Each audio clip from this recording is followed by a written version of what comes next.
जी Nepal HD television अब तपाईँ सँगसँगै।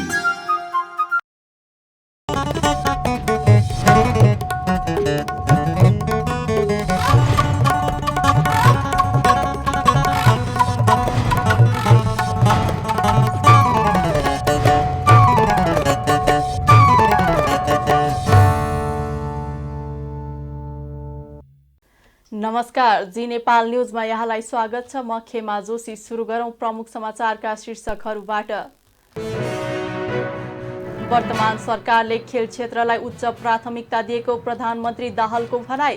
खेलाडीहरूको वृत्ति विकासमा ध्यान दिन सकेमा नेपालले खेल क्षेत्रमा ठूलो फड्को मार्ने विश्वास व्यक्त।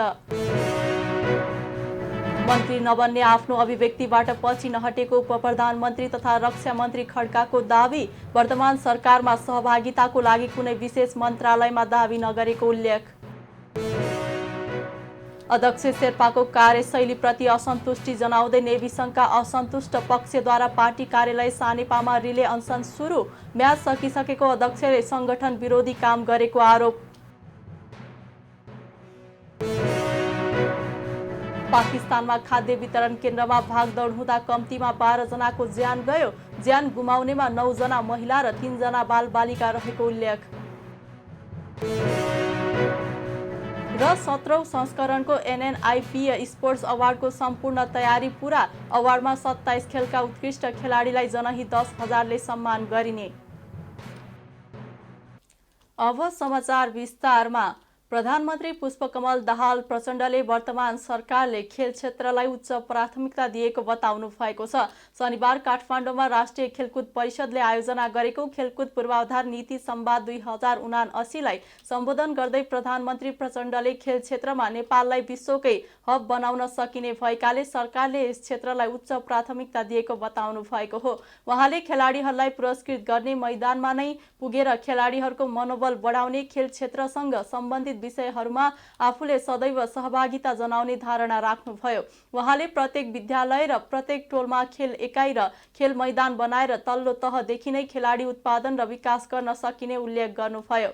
पछिल्लो समय नेपालले खेलकुद प्रतियोगितामा सफलता हासिल गरेको भन्दै उहाँले खेलाडी उत्पादन, पूर्वाधार विकास र खेलाडीहरूको वृत्ति विकासमा ध्यान दिन सकेमा नेपालले खेल क्षेत्रमा ठूलो फड्को मार्ने विश्वास व्यक्त गर्नुभयो। प्रधानमन्त्री प्रचण्डले संघीय निजामती ऐन लगायतका ऐनहरू छिटो पारित गरेर संविधानको व्यवस्थित कार्यान्वयनमा जाने पनि बताउनुभयो। ऐनको व्यवस्था समयमा हुन नसक्दा संघीयता कार्यान्वयनको विषय अघि यहाँ जसरी उठाउनु भयो नि, खेलकुद क्षेत्रमा मात्रै होइन अन्य क्षेत्रमा पनि संविधानले अंगीकार गरेको मर्म र भावना अनुसार जान सकेको छैन।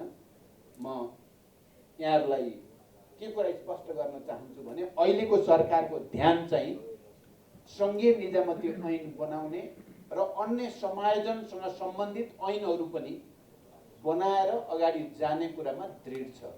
संघीय निजामती ऐन अन्तिम चरणमा छ। मेरो कोसिस छ यही सदनमा त्यसलाई प्रस्तुत गर्ने र त्यसलाई पारित गरेपछि अहिलेका धेरै अन्यलहरू चाहिँ समाप्त हुन्छन् र एउटा नयाँ गति संघीयता कार्यान्वयनले लिन्छ। हामीले जस्तो सोचेको हो सिंहदरबारलाई जनताको घर दैलोमा भन्ने जे सोचिएको हो त्यो चिज कार्यान्वयन हुन सक्छ। म यो कुरा पहिला भन्न चाहन्छु। अब खेल क्षेत्र वास्तवमा राष्ट्रिय एकतालाई सुदृढ गर्ने क्षेत्र पनि हो, सामाजिक अनुशासन र सद्भावलाई सुदृढ गर्ने क्षेत्र पनि हो, अन्तर्राष्ट्रिय भाइचारा मार्फत मानव जातिलाई नै एउटा हार्मोनीतिर लैजान सक्ने क्षेत्र पनि हो। यो सामान्य क्षेत्र होइन र अहिले त आर्थिक, राजनीतिक, कूटनीतिक हर दृष्टिकोणले पनि खेल क्षेत्रको महत्त्व गुणात्मक ढङ्गले बढ्न गएको छ। मलाई यो कुराको गहिरो हेक्का छ। क्षेत्रको के रणनीतिक महत्त्व छ, के राष्ट्रिय र के अन्तर्राष्ट्रिय महत्त्व छ भन्ने कुरा तपाईहरुले हेरिराख्नु भएको छ। मैले पहिलोचोटि प्रधानमन्त्री हुँदा पनि खेल क्षेत्रलाई अलि महत्त्व दिन खोजेकै थिएँ र दोस्रो पटक पनि र अहिले तेस्रो पटक पनि यो क्षेत्रलाई कसरी संस्थागत ढङ्गले विकास गर्ने हो। अघिल्लो पटक एकचोटि राष्ट्रिय खेलकुद परिषदमा यहाँ हुनुहुन्छ युवराज लामाजी, उहाँ सदस्य सचिव हुनुहुन्थ्यो। मैले उहाँलाई पटक पटक गर्ने छलफल र दिने निर्देशन के हुन्थ्यो भने स्कुलमा प्रत्येक विद्यालयमा प्रत्येक गाउँमा खेल इकाइहरू गठन गर्ने, खेल मैदानहरू बनाउने, यो कुरालाई संस्थागत रूपले लैजानेलाई उच्च प्राथमिकता दिन पर्यो भन्ने निर्देशन मैले लगातार दिन्थेँ। अहिले पनि मेरो त्यही बुझाइ छ र खेलकुद परिषदको तर्फबाट युवा तथा खेलकुद मन्त्रालयको तर्फबाट संस्थागत रूपले योलाई विकास गरियोस्। हाम्रो भूगोल, हाम्रो हावापानी, हाम्रो संस्कृतिको कारणले नेपालीहरू खेलप्रति अभिरुचि राख्छन् र उनीहरूको शारीरिक र सांस्कृतिक बनोट पनि सामाजिक सद्भाव कायम गर्ने खालकै छ र जस्तो सुकै हावापानीमा पनि हामी हुर्के बढेको हुनाले हामीले जस्ता सुकै खेलहरूलाई पनि सामना गर्न सक्ने हाम्रो ऐतिहासिक विरासत पनि छ। त्यसकारण हामीले यो क्षेत्रमा राम्रोसँग ध्यान केन्द्रित गर्न सकियो र नीतिगत रूपले एउटा स्पष्टता ल्याउन सकियो भने नेपाल अन्तर्राष्ट्रिय जगतकै निम्ति एउटा खेलको हब हुन सक्छ। यहाँ हिमालमा खेलिने खेलदेखि पहाड तराई सबैतिर चाहिँ हामीले संरचना निर्माण गर्न सक्ने हो र भौतिक पूर्वाधार हुने हो भने यो संसारकै निम्ति एउटा उत्कृष्ट खेलको हब हुन सक्ने ठाउँ हो भन्ने मेरो बुझाइ छ। कार्यक्रममा राष्ट्रिय खेलकुद परिषदका सदस्य सचिव टङ्कलाल घिसिङ लगायतले खेल क्षेत्रको पूर्वाधार विकासमा 3 तहका सरकारको स्पष्ट नीति र सहकार्य आवश्यक रहेको धारणा राखेका थिए। प्रधानमन्त्री पुष्पकमल दाहाल प्रचण्डले मिटर ब्याजीमाथि आवश्यक कारबाही अघि बढाइने प्रतिबद्धता जनाउनु भएको छ। शनिबार बालुवाटारमा पैदलै काठमाडौँ आएका मिटर ब्याज पीडितहरूसँग भेट गर्दै प्रधानमन्त्री प्रचण्डले मिटर ब्याज पीडितहरूको समस्यालाई स्थानीय रूपमा हल गर्न सरकारले काम अघि बढाएको र मिटर ब्याजीमाथि आवश्यक कारबाही अघि बढाइने प्रतिबद्धता जनाउनु भएको हो। प्रधानमन्त्री प्रचण्डले सामन्तवादको अवशेषका रूपमा रहेको मिटर ब्याजीलाई सधैँका लागि अन्त्य गर्न सरकार गम्भीर रहेको बताउनुभयो। यसको दीर्घकालीन समाधानका लागि विद्यमान कानून अपर्याप्त भएको भन्दै उहाँले कानून निर्माणको काम अन्तिम चरणमा पुगेको बताउनुभयो। पीडितहरूका समस्या समाधान गर्न न्यायिक अधिकार सम्पन्न उच्च स्तरीय आयोग गठनको प्रक्रिया समेत अघि बढेको उहाँले बताउनुभयो। मिटर ब्याज पीडितहरूको समस्याबारे आफू जानकार रहेको बताउँदै प्रधानमन्त्री प्रचण्डले पार्टी अध्यक्षको हैसियतमा रहेको बेला मिटर ब्याज पीडितहरूको समस्याबारे आफू जानकार रहेको बताउँदै प्रधानमन्त्री प्रचण्डले पार्टी अध्यक्षको हैसियतमा रहेको बेला समेत मिटर ब्याजीहरूमाथि कारबाहीका लागि पहल गरेको बताउनुभयो। अहिले पनि यो समस्या पूर्ण रूपमा समाधान गर्न नसके समस्याले गम्भीर रूप लिने उहाँले बताउनुभयो। म नै प्रधानमन्त्री भएको बेलामा अघिल्लो पटक पनि यो मिटर ब्याजीसँग सम्बन्धित समस्यालाई दरोसँग कारबाही गर्नुपर्छ भनेर मैले अहिले भने जस्तो पहल लिएकै मान्छे प्रधानमन्त्री भएको बेलामा अहिले समाधान भएन भने यो समस्या मलाई डर लागेको छ, यो फेरि पछि समाधान हुन सक्दैन। अहिले नै हो तपाईँहरूको समस्या समाधान हुने बलियो सम्भावना। त्यसमाथि हिजो हामीले सरकार लाई पूर्णता दिने क्रममा गृह मन्त्रालय जस्तो हाम्रै साथीलाई दिइएको छ, उहाँको उद्देश्य यो मिटर ब्याजी पीडितहरूको समस्या समाधान गर्ने कुरालाई मैले आफ्नो एजेन्डाको पहिलो बनाउँछु भनेर उहाँले बोलिसक्नु भएको छ। यो पनि तपाईँहरूको समस्या समाधानको निम्ति सरकार गम्भीर छ भन्ने कुराको प्रमाण हो। दोस्रो, तेस्रो, तपाईँहरूलाई थाहा छ मिटर ब्याजी समस्यालाई लिएर हिजो हाम्रो पार्टीकै सर्लाही जिल्लाको एकजना नेता टाचाराज वाग्ले समेतको टिम आएको थियो। मैले अहिले खुमलटारको जो कुरा गरेँ त्यहाँ एउटा ठुलै टिम आएको थियो भने त्यसको नेतृत्व गर्ने टाचाराज वाग्ले हुनुहुन्थ्यो र उहाँको मृत्यु भयो। त्यो अलिकति रहस्यमय मृत्यु छ, किनभने यो मिटर ब्याजीको समस्या सजिलो चाहिँ रहेनछ भन्ने कुरा केबाट पनि थाहा भयो भने कहीँ न कहीँ ती साहुकारहरू जसले तपाईँहरूलाई 1 दिएर चाहिँ 5 उठाउने या चाहिँ अनौठो घटनाहरू घटाउने गरेका छन्, ती मान्छेहरूको उहाँले अघि भन्नुभयो नि के अरे रामदेवजीले तपाईँले भन्नुभयो तिनीहरूको सम्बन्ध कहीँ न कहीँ राज्यसँग, प्रशासनसँग, हाकिमहरूसँग, पुलिसहरूसँग पनि तिनीहरूको कहीँ न कहीँ कनेक्सन छ र कहीँ न कहीँ उनीहरूको पनि सेटिङ हुने गर्दो रहेछ। मैले त्यो कुरा बुझिसकेको छु। कोही न कोही सबै छन् भनेको होइन, फेरि मेरो कुरालाई सबै पुलिस त्यस्ता छन् भनेको होइन, सबै हाकिमहरू त्यस्ता छन् भनेको पनि होइन। तर कहीँ न कहीँ ती धनी छन्, जमिनदार छन्, सामन्त छन्। त्यसो भएको हुनाले उनीहरूले आफ्नो पावर प्रयोग गरेर तपाईँहरूमाथि अत्याचार गर्ने कुरालाई बचाइराख्न चाहन्छन्। त्यो कुरा पनि मैले अहिले तपाईँहरूले भनेर मात्रै बुझेको होइन, मैले परार नै यो कुरा बुझेपछि यसमा त ऐन नै चाहिने रहेछ भन्ने मलाई त्यति बेला लागेको थियो। अहिले प्रधानमन्त्री भएपछि मेरो पहिलो काम ऐन नै बनाएर चाहिँ ठिक गर्न सकिन्छ भन्ने छ। अब अर्को कुरा फेरि के छ, यसो गरेर तपाईँहरूको त अहिले भर्खरै त समस्या समाधान हुँदैन भनेर अस्तिको दिन क्याबिनेटको बैठक, मन्त्री परिषदको बैठकबाट नै एउटा उच्चस्तरीय आयोग तत्काल फिल्डमा गएर सिधै कारबाही गर्न सक्ने, न्यायिक अधिकार समेत प्रयोग गर्न सक्ने आयोग बनाउने निर्णय क्याबिनेटबाट भएर त्यो प्रक्रिया अगाडि बढी नै सकेको छ। यो कुनै आश्वासनको कुरा होइन, यो अगाडि बढिसकेको प्रक्रिया हो। क्याबिनेटमा छलफल भएर अब समिति जान्छ। मैले त भनेको छु त्यसलाई ऱ्यापिड एक्सन फोर्स भनेर। तपाईँले अहिले भन्नुभयो नि जनयुद्धको कुरा, ऱ्यापिड एक्सन फोर्स जस्तो गरेर त्यो जाओस्, सिधै त्यसले मान्छेलाई बोलाउने, पुर्जी काट्ने र अनि प्रक्रियालाई अगाडि बढाउने अधिकार सहितको आयोग होस् त्यो। प्रधानमन्त्रीसँग भेटका क्रममा पीडितहरूले उच्च स्तरीय आयोग गठन, कानुन निर्माण तथा पक्राउ पूर्जी जारी भएका र घरबार जफत भएका पीडितमाथि न्याय गर्न माग गरेका थिए। त्यस्तै उनीहरूले मिटर ब्याजीहरूले आफूहरूलाई पटक पटक धम्की दिएको र असुरक्षित महसुस गरेको गुनासो गरेका थिए। विदेश उड़ा के महाजन के जमीन घुरा दिलिए, महाजन के वही जमीन घुरा के बाद के हमारा की कल के हमरा कतो किसान चले सोरन पट्टी में सोरा में कतो किसान चले, गरीब से पूरा गरीब से कतो किसान निकाल ने बैठे चले।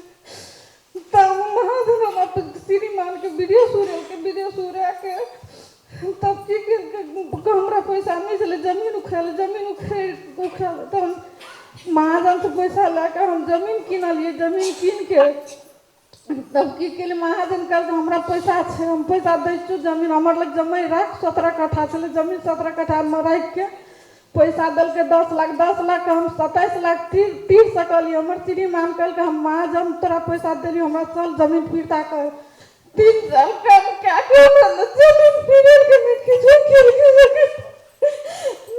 के तले ये होटल से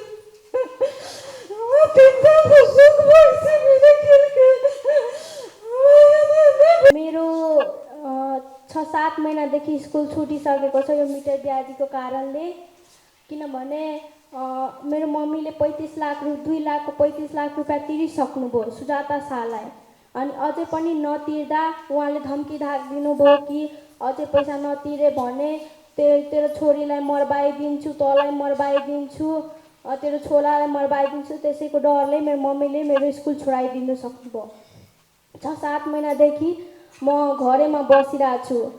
अनि जब यो मिटर ब्याजीको विरुद्धमा यो जुलुस सुरु भयो मैले सुने, त म पनि यो जुलुसमा हिँड्दै आएँ। यही प्रधानमन्त्रीज्यूलाई सोध्न चाहन्छु कि गाउँ सहरमा किन यो अदालत, थाना अनि सिडिओ कार्यालय किन बनेको छ? हामीलाई सुरक्षा दिनुलाई बनेको छ, तर आजकल यहाँको मान्छेहरूले नि त्यहाँ सुरक्षा पाएको छैन। मिटर ब्याजीबाट पैसा लिने, कम्तीमा 3 गुणा पैसा लिने, त्योभन्दा बढी जति कमजोर व्यक्ति छ त्यतिकै बढी कमसुख बन्छ। धेरै गुणा बढी रकम फिर्ता गर्दाखेरि पनि उहाँहरूको कमसुख फिर्ता नहुने, उल्टै सुदखोरहरूले अदालतमा त्यो कमसुख बुझाउने र पीडितहरू नै जेलको कुर्सी लिएर भाग्नुपर्ने, जेलभित्र जानुपर्ने। त्यसै गरी घरबार दिनु हुनुपर्ने। कस्तो भयो भनेदेखि यो सामन्तवादको अवशेषको रूपमा देखिएको यो मिटर ब्याजले पैसा दिँदाखेरि जमिन पनि राजीनामा गरिदिनु पर्ने, कमसुख पनि पछि फिर्ता नदिने, पैसा तिरेपछि जमिन पनि फिर्ता नदिने र घरबार दिनु हुनुपर्ने, आफ्नै घरको भाडा तिरेर बस्नुपर्ने। र यो त आर्थिक भयो, सामाजिक कुरा छ। हामीहरूले गरेको 1.5 वर्षको मधेसमा गरेको सङ्घर्षमा र अध्ययनमा के देख्यौँ भने त्यहाँको सुत्खोरहरू जो राजनीतिक रूपमा एकदम शक्तिशाली छन्, उनीहरूको सम्पर्क बालुवाटारसँग पनि छ, उनीहरूको सम्पर्क जनकपुरसँग पनि छ। उनीहरूले महिलामाथि शोषण पनि गरेका छन्। बालुवाटारमाथि देखिहाल्नु त्यो बहिनीले अझ राम्रोसँग राख्नु भएन, उसलाई बलात्कार गराइदिन्छु भनेको छ। हेर्नुहोस् त 14 वर्षको नानीलाई उसलाई अपहरण गराइदिन्छु भनेको छ, मारिदिन्छु भनेको छ। मिटर ब्याज पीडितहरू आफ्ना गुनासो राज्यलाई सुनाउन बर्दिवासदेखि काठमाडौँ पैदलै आएका थिए। मिटर ब्याज पीडितले मिटर ब्याजीलाई कारबाही गर्नुपर्ने, आफूहरूबाट लिएको धितो फिर्ता हुनुपर्ने लगायतका माग राखेर माइती घरमा धरना दिँदै आएका छन्। उप प्रधानमन्त्री तथा रक्षा मन्त्री पूर्ण बहादुर खड्काले मन्त्री नबन्ने आफ्नो अभिव्यक्तिबाट पछि नहटेको दावी गर्नुभएको छ। शनिबार ललितपुरको बाडे गाउँमा रहेको सन्त नेता किशुनजीको आश्रममा पुग्नुभएका खड्काले सञ्चारकर्मीसँग कुरा गर्दै यसअघि आफूले मन्त्री मात्रै नबन्ने अभिव्यक्ति दिएको र उप प्रधानमन्त्री बन्दिन भनेर नभनेको बताउनु भएको हो। आफू धेरैचोटि मुलुकको मन्त्री बनेकाले फेरि त्यसमा लालच देखाउनु उपयुक्त नहुने देखेर आफूले मन्त्री बन्ने अभियान बन्द गरे पनि अहिले आफू उप प्रधानमन्त्री बनेको उहाँले बताउनुभयो। उहाँले अहिले उप प्रधान र रक्षा मन्त्रीको जिम्मेवारी पार्टीको सभापतिले विश्वास गरेर दिएको भन्दै खड्काले आफ्नो अभिव्यक्तिबाट कहीँ दायाँ बायाँ नगरेको धारणा राख्नुभयो। त्यस्तै उहाँले वर्तमान सरकारमा सहभागिताको लागि कुनै विशेष मन्त्रालयमा दाबी नगरेको स्पष्ट पार्नुभयो। उहाँले आफ्नो समेत सहमतिमा पार्टी सभापतिले प्रवक्ता डाक्टर प्रकाश शरण महतलाई अर्थमन्त्री बनाउनु भएको र यसमा अन्यथा मान्न नहुने बताउनुभयो। मन्त्री खड्काले आफूलाई बाँकी रहेका 19 मन्त्रालयबाट एउटा मन्त्रालय रोज्न लगाइएको र आफूले रक्षा रोजेको तर्क गर्नुभयो। मुलुकलाई, संविधान कार्यान्वयनलाई, पार्टीलाई हुने निकै ठुलो क्षति, त्यसपछिको चुनावमा पार्टीले बेहोर्नुपर्ने क्षति र जुन एउटा विश्वास नेपाली काङ्ग्रेसप्रति छ, काङ्ग्रेस जे बोल्छ त्यही गर्छ, काङ्ग्रेसले गरेको सहमति तोड्दैन भन्ने जुन विश्वास त्यो तपाईँ तोड्दै हुनुहुन्छ। त्यसैले म चाहिँ के छ भन्दा यो कुरासँग असहमत छु। त्यसैले मलाई चाहिँ मेरो अन्तरात्माको आवाजले भन्छ यो कुरा तैँले नमान। र अर्को कुरा के भन्दा मेरो नैतिक राजनीतिक जुन जीवन हो त्यसमा मैले तपाईँको प्रस्तावमा म सहमहामन्त्री भएको हुँ पार्टीको। त्यसैले अब मैले तपाईँसँग असहमत भएको एजेन्डा बोकेर मैले नैतिक रूपमा सहमहामन्त्री भएर हिँड्नु हुँदैन। त्यसैले मैले तपाईँको प्रस्तावबाट भएको सहमहामन्त्रीको राजीनामा सुम्पेँ र म आफ्नो बाटोमा हिँड्छु भनेर मैले त्यति बेला त्यो सन्दर्भ मैले आज तपाईँहरूलाई जोडेँ। त्यसरी चाहिँ के छ भन्दा यो कुरा अगाडि बढ्दै गयो। त्यसपछि म चाहिँ राजीनामा दिएँ। पूर्व मेचीदेखि म घुम्दै गएँ, यिनी कुरा राख्दै गएँ। अर्घाखाँची पुगेपछि पार्टीको कार्यक्रममा मलाई आफ्नो त्यहाँ कार्यक्रममा सहभागी हुने क्षणबाट अलिकति नयाँ चिजहरू मेरो मनमा दिमागमा आउन थाल्यो। आइसकेपछि मैले एउटा निष्कर्षमा मलाई के पुर्यायो मेरो चेतनाले, मेरो दिलले भने म धेरैचोटि मुलुकको मन्त्री भइसकेँ। 55 सालदेखि म उद्योग वाणिज्य आपूर्ति युवा खेलकुद मन्त्री, जनसङ्ख्या वातावरण मन्त्री, वाणिज्य मन्त्री, सञ्चार मन्त्री, दुईचोटि गृहमन्त्री भने म यत्रो मन्त्रालयको मन्त्री भइसकेँ। अब फेरि मैले मन्त्रीको रूपमा फर्कने, त्यसमा फेरि लालसा देखाउनु उपयुक्त हुँदैन। त्यसैले मैले घोषणा गरेँ आजदेखि म मन्त्री बन्ने अभियान मेरो बन्द भयो। आजदेखि मेरो मन्त्री बनाउने अभियानमा म चाहिँ लाग्छु भन्ने मैले त्यति बेला घोषणा गरेँ। त्यसपछि यो 7 वर्ष अन्तरालमा यो अहिले घटनाक्रम आयो। त्यसपछि के मलाई फेरि त्यही कुरा सोधी, मैले फेरि आफ्नो कुरामा त्यही भने र अहिले चाहिँ के छ जुन सामाजिक सञ्जालमा आइरहेछ मन्त्री खान्न भन्नुभयो, मन्त्री बन्दैन भन्नुभयो, तर अहिले त मन्त्री फेरि बन्नुभयो भनेर सामाजिक सञ्जाल आइरहेछ। मैले उप प्रधानमन्त्री बन्दैन कहिले भनेको थिएँ? मैले मन्त्री बन्दैन भने अहिले पनि त्यो कुरामा घट्यो। यदि मन्त्री उप प्रधानमन्त्री बिनाको प्लेन मन्त्री भएको भए म हुन्थेँ। 20 वर्ष 7 वर्ष अगाडिको बिच अन्तरालमा मलाई मेरा पार्टीका आदरणीय नेताले विभिन्न चरणमा चाहिँ तिमी मन्त्री बन्नु भन्दा मैले त्यही कुरा भनेको थिएँ। त्यसैले अहिले म मन्त्री मात्रै बनिरहेको छैन, अहिले म मुलुकको उप प्रधानमन्त्री छु भन्ने कुरा मेरा शुभचिन्तकहरू, साथीहरू, सामाजिक सञ्जालमा मेरा बारेमा टिप्पणी गर्ने सबै मित्रहरूलाई तपाईँहरू मार्फत प्रश्न पार्न चाहन्छु। म मन्त्री मात्रै बन्थिनँ, नबनेको हुँ, तर अहिले उप प्रधानमन्त्री र रक्षा मन्त्रीको रूपमा जिम्मेवारी पार्टीको सभापतिले विश्वास गर्नुभयो, त्यो जिम्मेवारी दिनुभयो। त्यसैले म मेरो वचनबाट कहीँ दायाँ बायाँ गरेका छैन। उप प्रधानमन्त्रीको रूपमा म अहिले जिम्मेवारी सम्हाल्ने अवस्था आयो र त्यो अनुसार अगाडि बढ्दैछु। अर्थ मन्त्रालयदेखि चर्चा हुँदै विभिन्न मन्त्रालय चर्चा हुँदै आज आएर र रक्षामा आएर तपाईँको यता टुङ्गियो कुरो के हो भन्नु, यो कुरा तपाईँले नउठाएको म भन्दिनँ।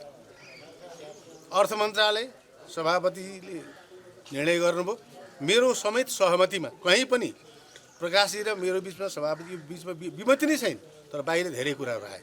प्रश्न भन्न चाहन्छु मेरो समेत सहमतिमा पार्टी सभापतिले डाक्टर प्रकाश शरण महत हाम्रा प्रवक्तालाई अर्थको जिम्मेवारी दिनुभएको छ।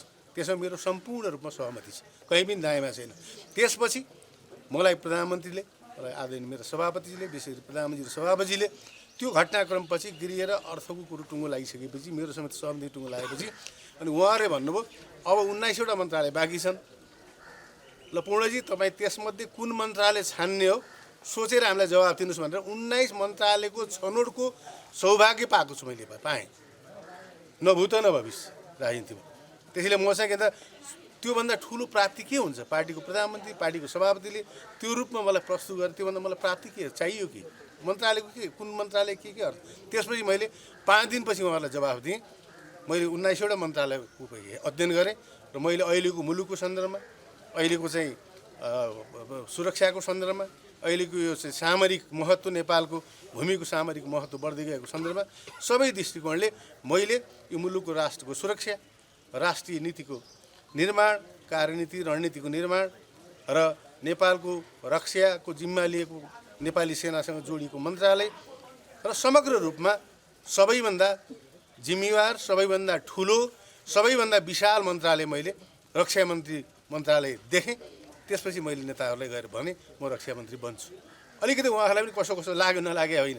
त्यसैले सम्पूर्ण रूपमा यो मन्त्रालयको फलानु मन्त्रालय, राष्ट्र मन्त्रालय नपाएर फेरि अर्थ तान्ने, के अरे रक्षा पनि सुनि लेख्नुभयो मिडियाहरूले, प्रसङ्गै छैन। 16 आना झुट कुरा आजबाट अन्त होस्। मन्त्रालयको कुनै दायाँ बायाँ अथवा यो मन्त्रालय खोजेको त्यो मन्त्रालय नपाएर यसो गरेको भन्ने कुनै पनि कुरा होइन। अहिलेको सम्माननीय प्रधानमन्त्री पुष्पकमल दाहाल प्रचण्डज्यूको नेतृत्वको यो गठबन्धन भन्नु संयुक्त सरकारको न्यूनतम साझा र कार्यक्रम हामी तयार गर्दैछौँ। अब केही दिनभित्रमा हामी न्यूनतम साझा कार्यक्रम घोषणा गर्छौँ। त्यो न्यूनतम साझा कार्यक्रम मार्फत अहिलेको वर्तमान प्रधानमन्त्री पुष्पकमल दाहाल प्रचण्डजीको नेतृत्वको गठबन्धनमा सामेल भएका दलहरूको न्यूनतम साझा कार्यक्रम सार्वजनिक गरेपछि रक्षा लगायत सबै मन्त्रालय र सिङ्गो सरकारको नीति, कार्यनीति, रणनीति, योजना सबै त्यसमार्फत आम रूपमा नेपाली दाजुभाइ दिदीबहिनीहरूलाई, सबैलाई, संसारलाई जानकारी हुनेछ।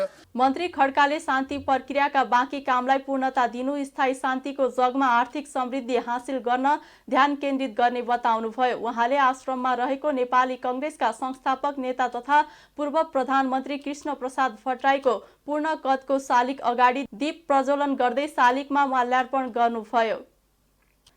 नेपाली कङ्ग्रेसले केन्द्रीय कार्य सम्पादन समिति बैठक बोलाएको छ। बैठक पार्टी केन्द्रीय कार्यालय सानेपामा आइतबार बिहान 10 बजेका लागि बोलाइएको हो। बैठकमा समसामयिक विषयमा छलफल हुने कङ्ग्रेस केन्द्रीय कार्यालयका मुख्य सचिव कृष्ण प्रसाद पौडेलले जानकारी दिनुभयो। बैठकमा केन्द्रीय कार्य सम्पादन समितिका पदाधिकारी एवं सदस्यहरूलाई उपस्थिति हुन भनिएको छ।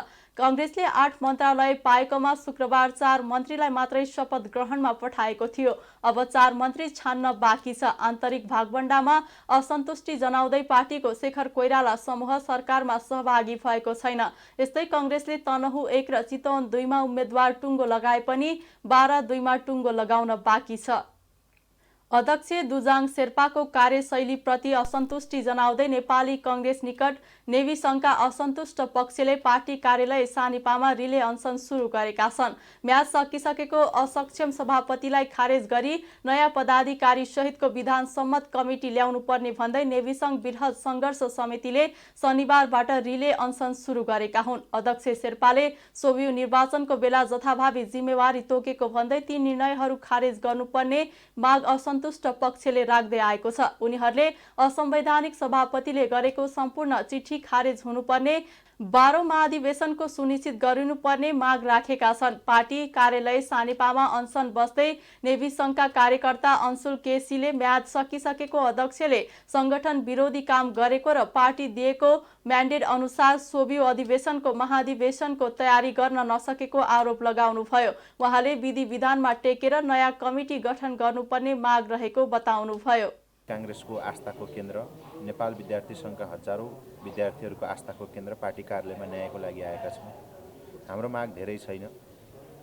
म्याद सकिसकेको नेपाल विद्यार्थी सङ्घको एकल कमिटीका अध्यक्षले रजाई गरेर नेपाल विद्यार्थी सङ्घ छेदविच्छेद र सङ्गठन विरोधी कामहरू गरिरहेका छन्। उनको म्याद पार्टीले दिएको जुन उनलाई म्यान्डेट थियो त्यो म्याद सकिसकेपछि पनि उनले अधिवेशनको सुरसार नगरिकन चिठी आतङ्क सोभि टिकटको नाममा अन्यायपूर्ण टिकट वितरण, क्याम्पसहरूमा इकाइ चिठीको आतङ्क, अन्योलता र यही कमिटीबाट नेपाल विद्यार्थी सङ्घको 12औं महाधिवेशन सुनिश्चित नभएको कारणले गर्दाखेरि हामीले नयाँ विधि विधान सहितको विधानमा टेकेर नेपाल विद्यार्थी सङ्घको नयाँ कमिटी, जहाँ पूर्ण पदाधिकारी सहितको पूर्ण कमिटीले मात्र नेपाल विद्यार्थी सङ्घको नयाँ महाधिवेशन 12औं महाधिवेशन सुनिश्चित गर्न सक्छ र यो म्याद सकिसकेको जुन पूर्व भइसकेका अध्यक्षले गरेका अनेकौं किसिमका सङ्गठन विरोधी कार्यहरू, जसले नेपाल विद्यार्थी सङ्घको आम आस्थावान विद्यार्थी साथीहरूको मुटुमा चाहिँ एउटा चोट परेको छ, त्यसलाई समाधान गर्नको लागि हामीले उसको जुन म्याद सकिसकेको छ त्यो म्यादलाई चाहिँ पार्टीले कुनै पनि हालतमा नथपिकन अपदस्थ गरी नयाँ कार्य समिति ल्याउनुपर्छ भन्ने हाम्रो माग हो। यसअघि कांग्रेसका सभापति शेरबहादुर देउवाले 1 वर्ष अघि दुजाङ शेर्पालाई नेविसङ्घको अध्यक्षमा नियुक्त गर्नुभएको थियो भने स्थानीय प्रदेश र प्रतिनिधि सभा निर्वाचनको परिणाम प्राप्त भएको मितिले 3 महिनाभित्र केन्द्रीय अधिवेशन सम्पन्न गरिसक्नुपर्ने जिम्मेवारी तोकिएको थियो। तोकिएको समय अवधिभित्र पनि शेर्पाले आफ्नो जिम्मेवारी पूरा नगरेकाले पुरानो कार्यसमिति खारेज गर्दै नयाँ कार्यसमिति गठन गर्नुपर्ने माग असन्तुष्ट पक्षको छ।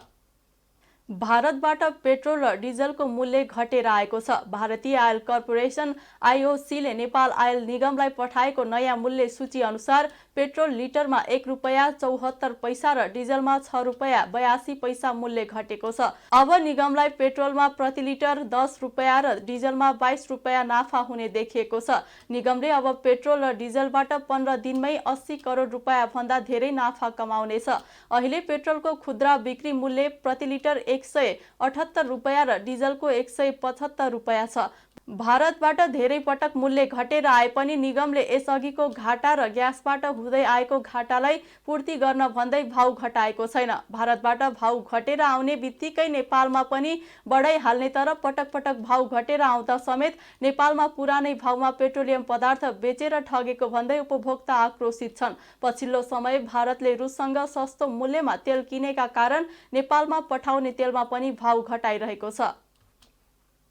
दाङमा घरपालुवा जनावर कुकुर बिराला सँगै जंगली जनावर बाँदरको आक्रमण बढ्न थालेको छ। जिल्लाका 2 ठूला अस्पतालमा मासिक करिब 200 भन्दा बढी घरपालुवा जनावर कुकुर बिरालो तथा जंगली जनावर बाँदरले टोकेका बिरामी उपचार गर्न आउने गर्छन्। राप्ती स्वास्थ्य विज्ञान प्रतिष्ठान र राप्ती प्रादेशिक अस्पतालमा गरी मासिक 200 भन्दा बढी बिरामीहरू आउने गरेको अस्पतालहरूको भनाइ छ। यस्तै पछिल्लो समय तुलसीपुरमा बाँदरले टोकेका बिरामीहरू बढ्न थालेका छन्। सन्तोष कुमार गुप्ताको एक रिपोर्ट। घरपालुवा वा जंगली जनावरलाई मानिसलाई आक्रमण गर्न थालेपछि अस्पतालमा रेबिज विरुद्धको सुई लगाउन आउनेको संख्या बढ्दै गएको छ। तुलसीपुरमा बितेको 2 महिनामा कुकुर, बिरालो र बाँदरले टोकेका 416 जना मानिसले रेबिज विरुद्धको सुई लगाएका छन्, जसमा बाँदरले टोकेका मात्र 36 जना रहेका छन्। कुकुरले 332, बिरालो 42 जना रहेको अस्पतालले जनाएको छ। माघ महिनामा टोटल रेबिज लगाउने 220 जना, त्यसमध्ये डग बाइट 127 जना, मंकी बाइट 23 जना, अनि बिरालो क्याट बाइट 29 जना। यो साइबा कन्ट्याक्ट भएको तपाईँको रियालबाट पशु रेबिज लगाइसकेका जनावरको रियालबाट लसपस भएका बिरामी भनौँ न त्यो 26 जना, अनि अदर स्पाइसी हुने चाहिँ 15 जना। यो माघ महिनामा भयो। फागुन महिनामा चाहिँ डग बाइट 106 जना, मंकी बाइट 8 जना, अनि क्याट बाइट 13 जना, साइबा कन्ट्याक्ट हुने चाहिँ 18 जना। त्यसमध्ये चाहिँ आजसम्मको चाहिँ मंकी बाइट 36 जना। माघ फागुन चैतको आजसम्मको 36 जना छ। तुलसीपुरमा मात्र नभई राप्ती स्वास्थ्य विज्ञान प्रतिष्ठानमा पनि घरपालुवाले टोकेका बिरामीहरू माघ महिनामा भन्दा फागुन महिनामा बढेका छन्। टोकेका बिरामीहरूको अवस्था अनुसार उपचार गरिने अस्पतालले जनाएको छ। विगतको महिनाको तुलना गर्दाखेरि अहिले फागुनको महिनामा चाहिँ यसको सङ्ख्याहरू चाहिँ वृद्धि नै भएको देखिएको रहेछ। अरू महिनाहरूभन्दा यो महिनामा चाहिँ फागुन महिनामा 93 जना बिरामीले चाहिँ अब रेबिजको सुई लगाउनु भएको रहेछ होइन। त्यसै गरी अरू महिनाहरूमा चाहिँ योभन्दा अघिल्लो महिनाको तुलनामा गर्दाखेरि चाहिँ यो महिनामा चाहिँ बढेको, नत्र सर्दरमा चाहिँ 60-70 जना बिरामी आउने गर्नुहुँदो रहेछ रेबिजको सुई लगाउन। तर यो फागुनको महिनामा चाहिँ यसको सङ्ख्या चाहिँ अलिक बढेर अहिले चाहिँ झन्डै 100 जना बिरामी, 93 जना बिरामी आउनुभएको रहेछ। अब रेबिजको उपचार पद्धतिको कुरा गर्ने हो भने चाहिँ यसको चाहिँ हामीले घाउ कस्तो छ, कुकुरले टोकेको घाउ कस्तो छ त्यही अनुसारमा टिप्पण गर्छ। हामीले सबैजना क्याटेगोरी गर्छौँ, क्याटेगोरी 1, 2, 3 भनेर हुन्छ। अब चाहिँ खासै साधारण खालको छ, खालि चाहिँ त्यो अब कुकुरले खालि मात्र चाटेको जस्तो मात्र छ, कुनै इन्टाइटिसमा काटेको जस्तो मात्र छ भने त्यसमा खासै हामीलाई केही पनि गर्नुपर्ने जरुरी हुँदैन। त्यस्तै गरी त्यो अलिकति चाहिँ पोतारेको जस्तो छ जस्तो छ भने चाहिँ त्यसमा चाहिँ हामीले सिम्पल भ्याक्सिन मात्र लगाएको छ। 3वटा डोज हुन्छ भ्याक्सिनको। एउटा चाहिँ अब पहिलो दिन भयो टोकेको दिन लगाउने भइहाल्यो, त्यसपछि 3 दिन र त्यसपछि 7 दिनमा लगाएर 3टा डोज हुन्छ। इन्ट्राडर्मल रुटबाट लगाउँछौँ। अब त्यसपछि अर्को भनेको चाहिँ अलिकति क्याटेगोरी 3 भनेको चाहिँ अलिकति गहिरो घाउहरू भएको छ, अलिकति रगतहरू भएको घाउ छ, ठाउँ धेरै ठाउँमा टोकेको जस्तो छ।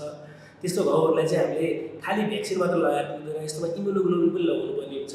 त्यो चाहिँ इम्युनोग्लोबिन चाहिँ हामीले जतिसक्दो चाँडो लगाउनु पऱ्यो। घाउको वरिपरिको इम्युनोग्लोबिनहरू लगाउँछौँ। यी चाहिँ जहाँ टोकेको छ त्यो घाउको वरिपरि इम्युनोग्लोबिन लगाउँछौँ। त्यो चाहिँ एकचोटि नै लगाउँछौँ। तर भ्याक्सिन चाहिँ अरू जस्तै क्याटेगोरी 2 को लागि कुरा गरेँ त्यस्तै गरी 3 टाइमको भ्याक्सिन हुन्छ। डे 0 भन्छौँ हामीले भ्याक्सिन लगाएको दिन, त्यसपछि डे 3 र डे 7 गरेर लगाउँछौँ। घरमा पालेको बिरालाले टोकेर रेबिज विरुद्धको खोप लगाउन आएका तुलसीपुर 7 का बेगप्रसाद भण्डारीले पछिल्लो समय तुलसीपुरमा बाँदरले टोक्ने क्रम बढेको र जङ्गलमा रमाएको जनावर सहरमा आउँदा जिस्काउने गर्नाले टोक्ने बताए। जङ्गलमा रमाएको हुन्छ, बजारमा आउँदाखेरि मान्छेको भिड हुन्छ। भिड हुँदाखेरि अब सबैले हान्ने, त्रास देखाउने, ढुङ्गा देखाउने हुन्छ। त्यसकारण जुन सुकै चिजलाई पनि तपाईँको छेड्न गएपछि त टोक्छ। र अब त्यो जङ्गली जनावरहरूलाई त टोक्ने त क्रम त जारी त भइहाल्छ नि। अब जे चिजलाई पनि तपाईँ हामीले छोप्न गयौँ, हामीलाई कसैले नचिने मान्छेले छोप्यो भने पनि हामी कहाँ हो के हो त भनेर सोधपुछ गर्छौँ नि। त्यस्तै हो। उनीहरू सानो बच्चा थियो अनि त्यसको आमा अलिक माथि थियो, एक्लै बिछोड पऱ्यो भनेर छोपेर माथि लगाइदिन्छु भन्दै खासै टोकिदिइहाल्यो। त्यहाँबाट चाहिँ टिटेनस सुई लगाउन आएको र रेबिज पनि लगाउनु पर्छ भन्नुभयो। त्यो आज पुरा हुन्छ। सुई किन्न पर्छ कि निःशुल्क? परेन, निःशुल्क पाइरहेछ। अघि हाम्रो अब चाहिँ दही दुधका कुँडेहरूमा पनि चाहिँ बिरालाले दुध खान्थ्यो, हामीले सुई लगाएनौँ होइन। अब हामीले देखेकै कुरो हो। अघि केले टोक्दै होइन। अहिले आएर अब जे पनि सुई लगाउनुपर्छ भन्नुहुन्छ अनि डर हालिदिएपछि त्रास सबैलाई बाँच्ने आशा त हो नि। पछिल्लो समय घरपालुवा जनावरसँगै जङ्गली बाँदरले टोक्ने क्रम पनि बढिरहेको छ। जङ्गलमा खानेकुराको अभाव हुँदै गएपछि जङ्गली जनावरहरू गाउँ सहरमा पस्ने र उनीहरूलाई जिस्काउँदा वा लखेड्दा टोक्न सक्ने चिकित्सकको भनाइ छ। एनिमल बाइटरहरूको सङ्ख्या चाहिँ अहिले बढेको अवस्था हो। हाम्रो जुन तथ्याङ्क अनुसार अब चाहिँ फागुन 17 गतेदेखि हिजोको डेटसम्म 3 गतेसम्म चैतको 3 गतेसम्म हाम्रो आँकडा अब तथ्याङ्कले के भन्छ भने 103 जना बिरामीहरूको चाहिँ सङ्ख्या अब चाहिँ आएको चाहिँ पाइएको छ। र त्यसमा पनि धेरै जस्तो पहिलाको दिनहरूमा कुकुरले टोकेको अब चाहिँ मेजोरिटी सङ्ख्याहरू आउँथ्यो। तुलनात्मक रूपमा बाँदरले टोकेको चाहिँ सङ्ख्या अहिले कम हुन्थ्यो। अहिले केही दिनबाट यता लगाएपछि अलि बाँदरको टोकाइ चाहिँ पहिलाको तुलनामा अहिले बढेको छ। सबै जनावरहरूलाई चाहिँ घाँस कपास भने जस्तै खानाको अब हाहाकार हो। बाँदरहरूलाई जङ्गलमा खानेकुराको चाहिँ व्यवस्था भएन, फलफुल कन्दमूलहरू पाएन। नपाएपछि तिनीहरू बस्ती विकासमा खाना पाइन्छ कि भन्ने हिसाबले आउँछन्।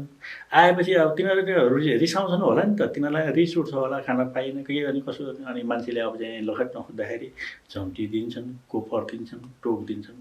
भन्दा पनि यसलाई कसरी न्यूनीकरण गर्ने हो, त्यो आएका जनावरलाई अब हामीले कसरी व्यवस्थित गर्ने हो। कुकुरकै सन्दर्भमा भनौँ भने अब हाम्रो स्टे डगहरू थुप्रो हामीले बाटोमा भेट्छौँ। अब तिनलाई कसरी चाहिँ त्यसको जनसङ्ख्या वृद्धिलाई रोक्ने, अब त्यसको भ्यासेक्टोमी गराउने हो कि छाडा अब चाहिँ जनावरहरूलाई चाहिँ हामीले नियन्त्रण गर्ने विधि र उपायहरू गर्दाखेरि यो न्यूनीकरण हुन्छ। यदि यसरी नै लापरवाही गर्दै जाने हो भने दाङमा अझै रेबिजका बिरामी बढ्दै जान सक्ने अवस्था देखिन्छ। तसर्थ अब रेबिज विरुद्धको खोप लगाउने भन्दा पनि रेबिज नै लाग्न नदिने गरी सचेतना अभियान सञ्चालन पो गर्ने हो कि? जी नेपाल 4K टेलिभिजनका लागि दाङबाट हाम्रा सहकर्मी सन्तोष कुमार गुप्ताको रिपोर्ट। काठमाडौँको कोटेश्वर क्षेत्रमा गरिएको विशेष चेकिङका क्रममा लागु औषध सेवन गरी सवारी साधन चलाउने 4 जना चालकहरूलाई गै राति शुक्रबार प्रहरले नियन्त्रणमा लिएको छ। बा 5ख8455 नम्बरको टिप्पर चालक दोलखाको मेलुङ गाउँपालिका 3 का 24 वर्षीय कुमार कार्की, बा 4ख7347 नम्बरको टिप्परका चालक काभ्रे प्लाञ्चोकको पनौती नगरपालिका 4 का 33 वर्षीय विजय तामाङ, बा 1ज8961 नम्बरको ट्याक्सीका चालक सिन्धुलीको कमलामाई नगरपालिका 6 का 23 वर्षीय इन्द्र बहादुर बस्नेत र बागमती प्रदेश 030001 ख 1004 नम्बरको लहरीका चालक नुवाकोटको विदुर नगरपालिका 4 का 26 वर्षीय अर्जुन लामालाई लागु औषध सेवन गरी सवारी साधन चलाइरहेको अवस्थामा फेला पारी प्रहरले नियन्त्रणमा लिएको हो। नियन्त्रणमा आएका 4 जनालाई आवश्यक अनुसन्धान तथा कारबाहीका लागि प्रहरी वृत्त बानेश्वर पठाइएको छ। नेपाल प्रहरी अस्पतालको प्राविधिक सहयोगमा काठमाडौँ उपत्यका ट्राफिक प्रहरी कार्यालय, लागु औषध नियन्त्रण ब्युरो र प्रहरी प्रभाग कोटेश्वरको संयुक्त टोलीले गैराती 10 बजेदेखि 12 बजेसम्म 21 वटा सवारी साधन चेक जाँच गर्दा लागु औषध सेवन गरी सवारी साधन चलाइरहेका 4 जना चालकहरू फेला पारेको थियो। मादक पदार्थ सेवन गरी सवारी साधन चलाउने चालकलाई लामो समयदेखि नै ट्राफिक प्रहरले कारबाही गर्दै आए तापनि पछिल्लो समय लागु औषध समेत सेवन गरेर सवारी साधन चलाउने चालक भेटिन थालेपछि लागु औषध चेक जाँच अभियानलाई तीव्रताका साथ अगाडि बढाएको काठमाडौँ उपत्यका ट्राफिक प्रहरी कार्यालयका प्रवक्ता प्रहरी वरिष्ठ उपरीक्षक राजेन्द्र प्रसाद भट्टले जानकारी दिनुभयो। बाँकेको कोहलपुर 15 चनहवा स्थित पेडारी नालामाथि पक्की पुल निर्माण हुने सुनिश्चित भएको छ। बिहिबार एक प्रतिनिधि मण्डलले निर्माण गर्न लागि पक्की पुल निर्माण स्थलको अनुगमन गरी सो कुराको सुनिश्चितता गराएको हो। सो आयोजनाको डिटेल फिजिबिलिटी रिपोर्ट डीपीआर भइसकेको उक्त स्थानमा पुल बन्ने बारे स्थानीयले आशंका गरेपछि लुम्बिनी प्रदेशका वन तथा वातावरण मन्त्री दुर्गा प्रसाद थारू सहितको टोलीले अनुगमन गर्दै पक्की पुल निर्माण हुने कुराको सुनिश्चित भएको हो।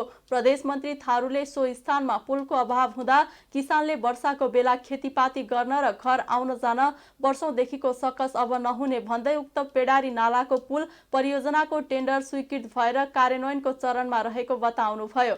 कोहलपुर 15 चनहवा स्थित पेडारी नालामाथि यस अघि पनि डीपीआर भई माटो समेत परीक्षण गरिएको थियो। माटो परीक्षण गर्दा 50 फुटसम्म दलदल रहेको प्रतिवेदन आएको र विनियोजित बजेट भन्दा बढी खर्च छेउछाउको सडक बनाउनमै खर्च हुने देखिएपछि परियोजना स्थगन गरिएको थियो। तत्कालीन कोहलपुर नगर प्रमुख लुटबहादुर राउत ओडाको पहल एवं जनश्रमदानबाट तटबन्ध निर्माण एवं बाटो ग्राभेल भए पश्चात गरिएको डीपीआर बमोजिम परियोजना स्वीकृत भई टेन्डर समेत स्वीकृत भएको सडक पूर्वाधार विकास कार्यालय नेपालगञ्जका टेक्निकल अफिसर ओम प्रकाश पौडेलले बताउनुभयो। यस परियोजनाको ठेक्का इलिट कन्स्ट्रक्सन सुकेधारा काठमाडौँले पाएको छ भने यस्ता परियोजनाहरू देशभरमा 8 वटा रहेकोमा बाँके जिल्लामा 2 वटा रहेका छन्। यसै परियोजना अन्तर्गत माननीय वन तथा वातावरण मन्त्री चौधरी, सडक पूर्वाधार विकास कार्यालय नेपालगञ्जका सिनियर डिभिजन इन्जिनियर ललित बहादुर नेउपाने लगायतको टोलीले वन कटुवाको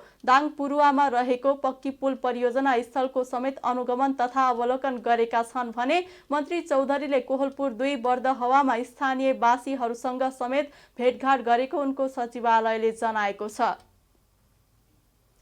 स्थानीय सरकार रोल्पाको रुन्टीगढी गाउँपालिकाले मनपरी र अमर्यादित गतिविधि गर्न थालेको छ। कानुनी राज्यमा विधिको शासनको धज्जी उडाउन थालेको छ। देशको संविधानमा नै सरकारी कर्मचारीले कुनै पनि दलको सदस्यता लिन छुट दिएको छैन। तर रुन्टीगढी गाउँपालिकामा भने नेपाली कांग्रेस क्षेत्र नम्बर 1 रोल्पाका सचिव पारसमणि गिरीलाई गाउँपालिकाले प्रधानमन्त्री स्वरोजगार सहायकको रूपमा नियुक्ति गरेको हो। गिरी 2074 सालको स्थानीय निर्वाचनबाट रुन्टीगढी गाउँपालिका 4 का निर्वाचित ओडा अध्यक्ष समेत हुनुहुन्छ। राजीनामा बिना विभिन्न पदमा कार्यकर्ता भर्ना गर्नु विधिको शासनको विरुद्ध भएको वाइसिएल नेपाल रुन्टीगढी गाउँपालिका अध्यक्ष क्षितिज मगरले आक्रोश व्यक्त गर्नुभयो। ठूलो क्रान्ति र हजारौंको बलिदानबाट परिवर्तन भएको व्यवस्था नाङ्गो नाच नाच्न नपाइने भन्दै उहाँले सचिन चेतावनी समेत दिनु भएको छ। हाल गिरीले अध्यक्ष पुनको सचिवालय सम्हाल्दै आउनु भएको छ। तर प्रधानमन्त्री स्वरोजगार कार्यक्रम संघीय अनुदानको कार्यक्रम भएकाले स्थानीय तहले आफू खुसी काम गराउन नपाइने रुन्टीगढी गाउँपालिकाका निवर्तमान अध्यक्ष बालाराम बुढाको भनाइरहेको छ। गाउँपालिकाका प्रमुख प्रशासकीय अधिकृत रेमन्त बहादुर डाङ्गीले स्वरोजगार सहायक गिरीले दुवै काम गरिरहेको र कार्यालयले जुनसुकै जिम्मेवारी पनि दिन सक्ने भन्दै बचाउ गर्नुभयो। रुन्टीगढी गाउँपालिका नीति विधि र प्रक्रिया मिचेर कानुनी राज्यमा नाङ्गो नाच नाचिरहेको स्थानीयहरूको दुखेसो छ। यी दुवै विषयमा आफूले गाउँपालिकासँग स्पष्टीकरण माग्ने जिल्ला प्रशासन कार्यालय रोल्पाका प्रमुख जिल्ला अधिकारी परमानन्द घिमिरेले बताउनु भएको छ। मनपरी गतिविधि, धमाधम कार्यकर्ता भर्ती जस्ता विषयले स्थानीय सरकार प्रति जनता निराश बन्दै गइरहेका छन्। अब अर्थ समाचार। नेपाल चीन रसुवा गढी नाका शनिबारदेखि पूर्ण रूपमा सञ्चालनमा आएको छ। आंशिक रूपमा मात्र सञ्चालन हुँदै आएको रसुवाको रसुवा गढी नाका शनिबारदेखि दुईतर्फी सञ्चालनमा आएको हो। कोभिड-19 महामारीका कारण नेपाल सरकारले 11 चैत्र 2076मा सबै अन्तर्राष्ट्रिय नाका बन्द गर्ने घोषणा गरेको थियो। तर नेपाल सरकारले नाका खुल्ला गरेको लामो समय बितिसक्दा पनि चीनसँगका सीमा नाका पूर्ण सञ्चालनमा आउन सकेका थिएनन्। अन्तर्राष्ट्रिय नाका बन्द गर्ने घोषणाको 3 वर्षपछि चीनले मानव आवागमन खुला गरेको हो। नेपालका लागि चीनिया राजदूत छेन सङले रसुवागढी नाका औपचारिक रूपमा खुला भएको जानकारी दिँदै दुईतर्फी रूपमा मानिसको आवागमन खुला हुनुले द्विपक्षीय सहयोग र जनता बीचको सम्बन्ध अझ गहिरो हुने उल्लेख गर्नु भएको छ। नाका पूर्ण रूपमा खुलेसँगै व्यापारी व्यवसायी तथा सरोकारवाला उत्साहित भएका छन्। नाकामा कोरोना जोखिमलाई ध्यानमा राखेर स्वास्थ्य मापदण्डको पालना तथा जाँचलाई व्यवस्थित पारिएको रसुवा भन्सार कार्यालयका प्रमुख भन्सार अधिकृत नारायण प्रसाद भण्डारीले जानकारी दिनुभयो। शनिबार 25 देखि 30 कन्टेनर सामान पैठारी हुने अनुमान छ। केरुङ जान सीमा पास नवीकरण तथा नयाँ बनाउन आज शनिबार पनि अध्यागमन कार्यालय खुल्ला गरिएको छ।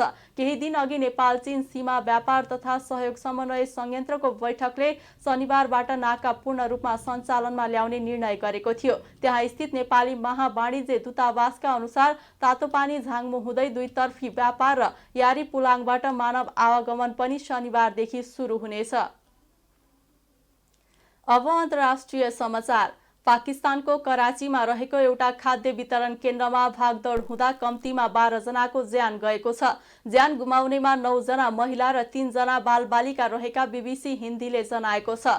रमजानको अवसरमा निशुल्क खाद्यान्न वितरण भइरहेको बेला केन्द्रमा आगलागी भएको हल्ला फैलिएपछि भागदौड भएको थियो। ठूलो भिड जम्मा भएको बेला भागदौड हुँदा अरू कयौं मानिस घाइते भएका र उनीहरूको उपचार भइरहेको पाकिस्तानी अधिकारीहरूलाई उद्धृत गर्दै बीबीसी हिन्दीले जनाएको छ। पाकिस्तानमा आर्थिक संकट बढ्दै गएपछि खाद्यान्न लगायत दैनिक उपभोग्य वस्तुको भाव अत्याधिक बढेको छ। उपभोग्य वस्तुको भाव बढेपछि विभिन्न ठाउँमा हुने निशुल्क खाद्यान्न वितरण कार्यक्रममा ठूलो भिड लाग्न थालेको छ। यसअघि अघिल्लो हप्ता पनि भिडमा किचिएर 4 जना वृद्ध-वृद्धाको ज्यान गएको थियो। भारतमा फेरि कोरोनाका संक्रमित बढ्न थालेका छन्। पछिल्लो 24 घण्टामा 3095 जनामा कोरोना संक्रमण पुष्टि भएको छ। पछिल्लो 5 महिनापछि एकै दिन 3000 भन्दा धेरैको संख्यामा संक्रमण पुष्टि भएको भारतको केन्द्रीय स्वास्थ्य मन्त्रालयले जनाएको छ। गएको बुधबार 3000 संक्रमित फेला परेका थिए। महामारी कम भएसँगै गएको अक्टोबर 28 तारिकमा सबैभन्दा धेरै 2208 जनामा संक्रमण देखिएको थियो। अहिले भारतमा 15208 जना सक्रिय संक्रमित रहेका छन्। केन्द्र सरकारले स्वास्थ्य तथा मातहतका निकायलाई सम्भावित महामारीको सामनाका लागि तत्काल समीक्षा गर्न तथा रोकथामका आवश्यक उपाय अवलम्बन गर्न निर्देशन दिएको छ। विश्व स्वास्थ्य संगठन WHO ले पनि कोरोना महामारीको सम्भावित नयाँ चरणलाई दृष्टिगत गरी खोपको पहुँच बढाउन तथा सावधानी अपनाउन आह्वान गरेको छ। अब खेल समाचार। नेपाल राष्ट्रिय तथा अन्तर्राष्ट्रिय खेलाडी सङ्घको आयोजनामा हुन लागेको 17औं संस्करणको NNIP स्पोर्ट्स अवार्डको सम्पूर्ण तयारी पूरा भएको छ। सङ्घले शनिबार काठमाडौँमा पत्रकार सम्मेलन गर्दै चैत्र 20 गते हुने स्पोर्ट्स अवार्डको सम्पूर्ण तयारी पूरा भएको जनाएको हो। अवार्डमा ओलम्पिक कमिटीबाट आधिकारिकता प्राप्त 27 खेलका उत्कृष्ट खेलाडीलाई जनही 10,000ले सम्मान गरिने आयोजकले जनाएको छ। त्यस्तै उत्कृष्ट खेलाडी मध्ये 1 पुरुष र 1 महिलालाई सर्वोत्कृष्ट खेलाडी स्वरूप सम्मान पत्र तथा नगद 1 लाखले सम्मान गर्ने सङ्घले जनाएको छ। त्यस्तै 50,000 पुरस्कार राशिको 1 पुरुष तथा 1 महिला प्रतिभाशाली खेलाडी सम्मान तथा 1 जना पाका खेलकर्मीलाई 35,000 पुरस्कार राशिको गजराज आदर्श खेल व्यक्तित्व अवार्ड प्रदान गरिने सङ्घका महासचिव शिव सुन्दर गोथेले जानकारी दिनुभयो। यसअघि विभिन्न स्थानमा गएर अवार्ड गर्ने गरिए पनि विविध कारणले यसपटक काठमाडौँमा आयोजना गरिएको उहाँले बताउनुभयो। स्रोत साधन जति छ, जस्तै हामीले दादाहरू छ नि पहिला पुरानो हामीसँग भएकै, उहाँहरूको सहयोगले भ्याएसम्म राम्रो गर्न कोसिस गर्नेछौँ, गर्ने ट्राई गर्न खोजिरहेछौँ। अझ यो हामीले बाहिर लानुको अर्थ पनि एउटा अर्को उद्देश्य पनि विभिन्न ठाउँबाटै जहाँ जहाँ जान्छौँ हामी, जहाँ जहाँ प्रोग्राम लान्छौँ, त्यो ठाउँको स्थानीय रूपमा पनि खेलकुदमा आकर्षण बढाउने अथवा खेलकुदको माध्यमबाटै हामीले चाहिँ खेलकुदलाई नै राम्रो सोचोस् अथवा भनिहाल्यो नि भविष्य खोज्ने किसिमको कुराहरू होइन, कति कुराहरू अन्यलमा पर्नेहरूलाई पनि एउटा खेलकुदको एक्टिभिटिज देखाएर एट्र्याक्सनमै भनौँ न, त्यो किसिमले चाहिँ हामीले विभिन्न ठाउँमा गरिरहेको चाहिँ उद्देश्य हो। हाम्रो सोचमा चाहिँ आइसिटी चाहिँ हुनुपर्छ, किनभने हामीले त्यही अनुसारको अतिथिहरू त सबै सेमै हो। बाहिरी अब स्थानीयहरूको अलिकति कमी हुनसक्छ, तैपनि पहिलाभन्दा धेरै कमी नहोला सायद। त्यस्तै एक खेल पत्रकारलाई 25,000 राशिको NNIP खेल पत्रकारिता पुरस्कार र 15,000 राशि सहित एकजनालाई वर्ष उत्कृष्ट पारा खेलाडी सम्मान प्रदान गरिने सङ्घले जनाएको छ। खेल समाचारसँगै हामी जी नेपाल न्युजको अन्त्यमा आइसकेका छौँ। जाँदा जाँदै प्रमुख समाचारका शीर्षकहरू पुनः एकपटक। वर्तमान सरकारले खेल क्षेत्रलाई उच्च प्राथमिकता दिएको प्रधानमन्त्री दाहालको भनाई। खेलाडीहरूको वृत्ति विकासमा ध्यान दिन सकेमा नेपालले खेल क्षेत्रमा ठूलो फड्को मार्ने विश्वास व्यक्त।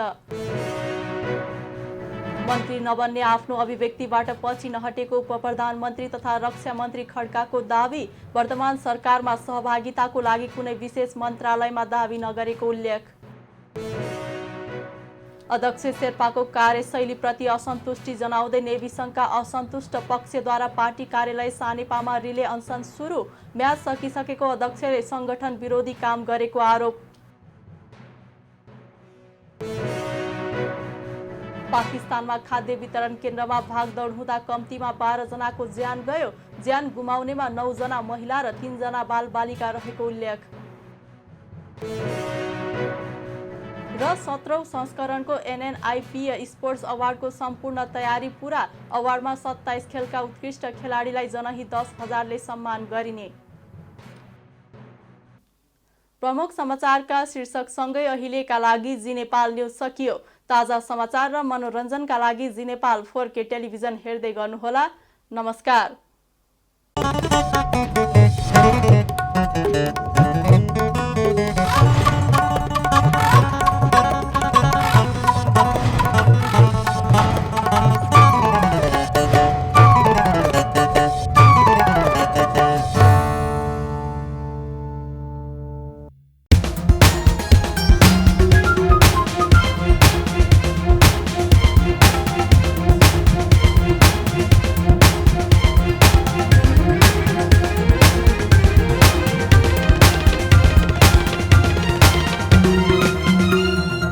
जी नेपाल HD टेलिभिजन अब तपाईँ सँगसँगै